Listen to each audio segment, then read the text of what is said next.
जहां पर फर्जी ग्राम सभा गठित किया गया। क्लियर है कि ये कहीं न कहीं पूरे संविधान की धज्जियां उड़ाने का काम किया गया है कि आदिवासियों को लोकतंत्र सिखाने की जरूरत नहीं है, आदिवासियों से लोकतंत्र सीखने की जरूरत है। सबसे अधिक अगर त्याग बलिदान दिया गया है तो आदिवासियों का त्याग बलिदान दिया गया है। जहां पर फर्जी ग्राम सभा गठित किया गया, क्लियर है कि ये कहीं न कहीं पूरे संविधान की धज्जियां उड़ाने का काम किया गया है। आपने संविधान की डिबेट में बोलने का जो अवसर प्रदान किया, आज हमारे देश के लिए एक सबसे सर्वोच्च और सबसे शुद्ध ग्रंथ है संविधान। आज इस सदन में मैं पहुंचा हूं, कहीं न कहीं उस संविधान की मेहरबानी है और मेरे निर्वाचन क्षेत्र की जनता की मेहरबानी है। मैं संविधान को नमन करते हुए, मेरे क्षेत्र की जनता को प्रणाम करते हुए मैं मेरी बात को रखना चाहूँगा। इस संविधान के अंदर प्रावधान किया गया है कि इस देश के अंदर रहने वाला प्रत्येक वर्ग, और विशेषकर ध्यान रखा गया है जो इस देश का जो गरीब है तबका है, और आदिवासी समुदाय हो, एससी समुदाय हो, उनके उत्थान के लिए प्रावधान किए गए संविधान के अंदर। लेकिन आज बड़े दुख के साथ कहना पड़ रहा है कि 75 वर्ष हो गए, लेकिन संविधान के अंदर जो आदिवासी समुदाय के हित में जो प्रावधान बने हुए हैं, अनुच्छेद 244(1) के अंतर्गत 5वीं अनुसूची, अनुच्छेद 244(2) के अंतर्गत 6ठी अनुसूची के तहत अनुसूचित क्षेत्र, जनजाति क्षेत्र के प्रावधानों को आज तक धरातल पे लागू नहीं किया गया है। ये इससे स्पष्ट होता है कि वर्तमान या पूर्व की सरकारें जो भी रही हो, उन सरकारों को आदिवासी समुदाय के हित में और संविधान के अंदर आदिवासियों के जो प्रावधान है उनके लिए क्या मानसिकता रही है। माननीय सभापति महोदय, हम लोग जब 5वीं अनुसूची और 6ठी अनुसूची के तहत हमारे विशेषाधिकार की बात करते हैं तो कई राष्ट्रीय पार्टियों के कई नेता 5वीं 5 के नाम से गुमराह करते हैं आम जनता को। बड़े दुख की बात है कि 5वीं अनुसूची और 6ठी अनुसूची क्षेत्र में रहने वाली आम जनता को आज तक इनके अधिकारों के बारे में नहीं बताया गया, नहीं पता चला उनको। माननीय सभापति महोदय, आज रिजर्वेशन का निजीकरण किया जा रहा है, ये भी एक संविधान पे कुटाराघात है। जातिगत जनगणना की लंबे समय से मांग चल रही है, जातिगत जनगणना नहीं हो रही है, यह भी एक संविधान पे कहीं न कहीं कुटाराघात है। मणिपुर की जो घटनाएं हुई है उससे भी ये सिद्ध होता है कि संविधान पे कहीं न कहीं कुटाराघात है। माननीय सभापति महोदय, इस अवसर पे मैं भीमराव अम्बेडकर जी, बाबा साहब, जयपाल सिंह मुंडा, नेहरू जी, ऐसे कई महापुरुषों को याद करना चाहूंगा जिन्होंने इस देश को शानदार संविधान दिया है। और इसी अवसर पे आज ही के दिन जो शहीद हुए सैनिक हैं, इनको भी नमन करना चाहूंगा।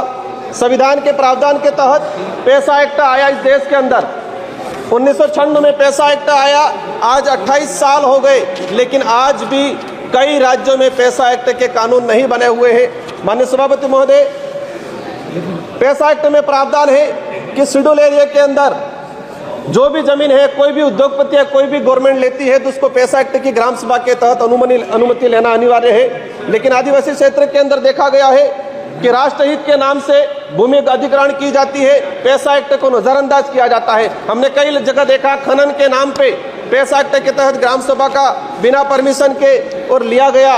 कहते हैं राष्ट्रहित, आदिवासियों का घर उजाड़ के किसी उद्योगपतियों को जमीन देना कौन सा राष्ट्रहित है। आप देख सकते हैं, सबसे बड़ा उदाहरण है हसदेव का, जहां पर फर्जी ग्राम सभा गठित किया गया। क्लियर है कि ये कहीं न कहीं पूरे संविधान की धज्जियां उड़ाने का काम किया गया है। माननीय सभापति महोदय, हम अगर देखना चाहें कि कितनी जगह पैसा एक्ट की ग्राम सभा की अनुमति ली गई, पिछले 10 सालों के अंदर कितने प्रोजेक्ट ट्राइबल इलाके में लागू किए गए और कितनी जगह पैसा एक्ट की ग्राम सभा ली गई है। 10 सालों का अगर डाटा निकाल के देखेंगे, दूध का दूध पानी का पानी हो जाएगा और यह स्पष्ट हो जाएगा कि वर्तमान सरकारें हो या पूर्व की सरकारें हो, आदिवासी समुदाय के जो संवैधानिक अधिकार है उनके लिए कितने संवेदनशील है।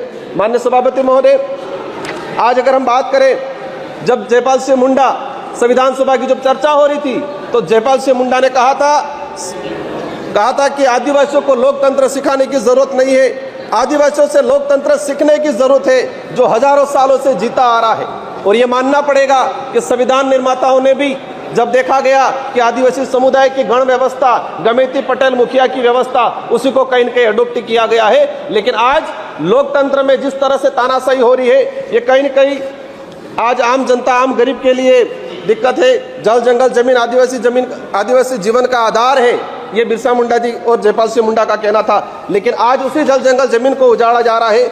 माननीय सभापति महोदय, आदिवासी समुदाय को अपना अलग एक पहचान पूर्वजों के त्याग बलिदान आधार पर आरक्षण का अधिकार मिला है। और देश की आज़ादी में अगर देखा जाए सबसे अधिक अगर त्याग बलिदान दिया गया है तो आदिवासियों का त्याग बलिदान दिया गया है, लेकिन आज उसको नजरअंदाज किया जाता है। हाल ही राजस्थान की सरकार ने ST/ST की जमीन को गैर आदिवासियों के खरीद पर अनुमति देकर ST/ST के संवैधानिक अधिकारों पे कहीं न कहीं कुठाराघात किया है। माननीय सभापति महोदय, अनुच्छेद 243 ZC के प्रावधानों की धज्जियां उड़ाई जा रही है।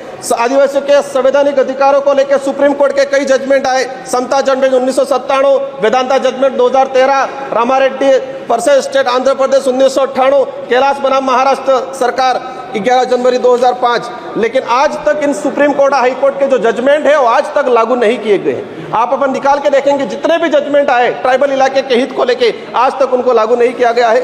माननीय सभापति महोदय, हजारों वीरों के बलिदान के बाद Chota Nagpur tenancy act 1908, Santhal Pargana tenancy act 1949, Wilson rules 1837, ये जो जितने भी जो एक्ट आए थे हजारों लोगों ने अपना बलिदान दिया था, इसके बाद आए थे। लेकिन देखा गया है आज़ादी के बाद इन किसी भी एक्ट पे कोई प्रावधान नहीं किया गया है। माननीय सभापति महोदय, मैं लास्ट 30 मिनट में आपकी बात में समझ रहा हूँ, मैं अपनी बात को रखूंगा।